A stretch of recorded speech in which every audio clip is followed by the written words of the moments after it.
All right, guys. So let's have a discussion. Let's have a conversation because now it's Oh time that we no. talk about the bad thing. Well, the funny. It's something has happened, guys. Our old friend, our good old buddy Ken Penders has done it again, folks.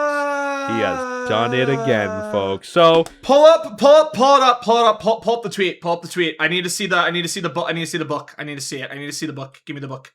from the Sonic Stadium, per the Sonic Stadium, the files are being released. The Shadow Files, that is. Longtime Archie Comics author and artist Ken Penders has announced a new 280-page hardcover collection packed with legacy stories about Shadow the Hedgehog. We got the cover done by him, all its glory, and also he has a variant cover, which is just him tracing over the Shadow the Hedgehog box art, many such cases, etc., etc. But here's the fascinating thing. There's two fascinating things about this, actually. There is... So, of course, let me take this from the start. So, Ken Penders, about a year or so ago, he released the Laura Sue Chronicles Beginnings, which reprinted the Mobius 25 Years Later story and the preview, the prologue to the Laura Sue Chronicles, which is supposed to be the follow-up story, in his case, the culmination of the lawsuit and everything else that it came with, right? Yippee! But in doing so, now that I guess he does have permission, quote-unquote, to do all this, he also re-released the Knuckles stories that he wrote in one volume. Please tell me. Please, bro, you have to tell me.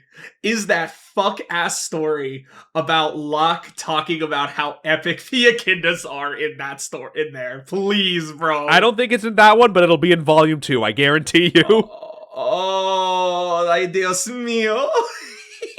And then after that, he re-released some of the earlier Sonic stuff in collaboration with Scott Shaw, who wrote those particular ones. Now, that's all of that is very important, because here's the descriptor. What includes in this Shadow Files? Contents include the entirety of Sonic issue 98, story pages from Sonic Universe 2 that completes the SA2 adaptation, stories from issues 124, 125, 145 to 149, and 57 and 59, and including issue 166 and 167, which, mind you, that is this... He can't reprint that. He can't reprint that. He's not allowed to. That is Ian Flynn's material. That's yes. Ian's material, bro. Now, let's bring it back, wind it back a second. I mentioned the Sonic book that he wrote in collaboration, or re-released in collaboration with Scott Shaw. So, in theory, if he has permission and collaboration work with the original writer in question, it does seem like he does have that ability to release it. Now, obviously, Ian Flynn will never talk and give details about the circumstances. Hell, I doubt that he's ever even addressed this. I have not checked his Blue Sky or anything, but I doubt he addressed this. There's also bonus material as well, including artwork by Patrick Spaziante, Ron Lim, Don Best, Dave Manak, Jeff Axer, Art Mawini, Stephen Butler, and Tracy Yardley. There's someone important that there's not being mentioned here. Yes, he's not an artist, but it's important that this one is not mentioned. Why is that, folks? Why is that? I wonder who's not being mentioned. I wonder who is not being considered in this equation. Interesting. Curious. Now, here's the thing, though. Here is the thing. The reason why he's including issue 166 and 167, and again, this is in the same description, he's alleging, I am saying this again, Ken Penders is alleging. Okay. 166 and 167 were plagiarized from him. The reason that he's saying that, and he is including those specific two issues, because he's also including the original scripts that he wrote, which again, he's claiming was plagiarized for this, specifically as a see for yourself type thing. So you know what, Ken? I'm taking you up on your challenge. I'm taking it up. I gave you your money. I'm getting this book, and I will see for myself. I will be the judge of this. Now, without knowing anything, I'm going to make a presumption here. To say Ian Flynn directly plagiarized you knowingly and intently, kindest thing mischaracterization. Meanest thing is outright defamation.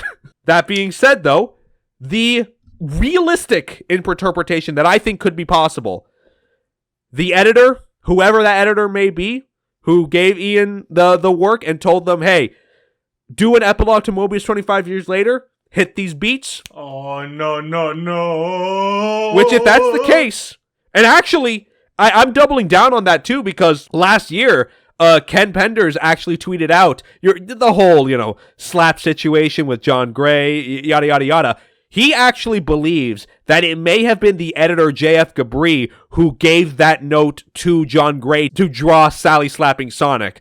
And that's why that's the miscommunication there. Which, I'll be honest with you.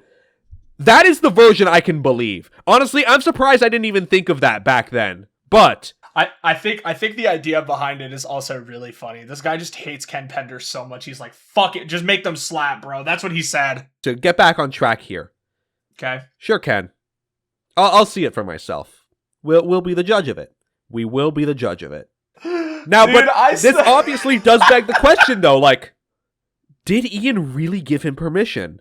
Because that's the only way where this can even be kosher. I don't think so. I'll be real. I think Ken's flying by the seat of his pants at this point. I mean, when this happened and this news broke, you remember like a couple years ago when we did that like podcast with Radri? And I said like near the end of it that like I truly believe that Ken is actively baiting Sega to sue him so that he can be the one on the defensive and Sega has to be the one to prove everyting. This is more proof of that. I believe this is more proof. He's literally just rage baiting. he's baiting a fucking legal company, man. Oh my lord, bro. What are we doing? I'll play your game.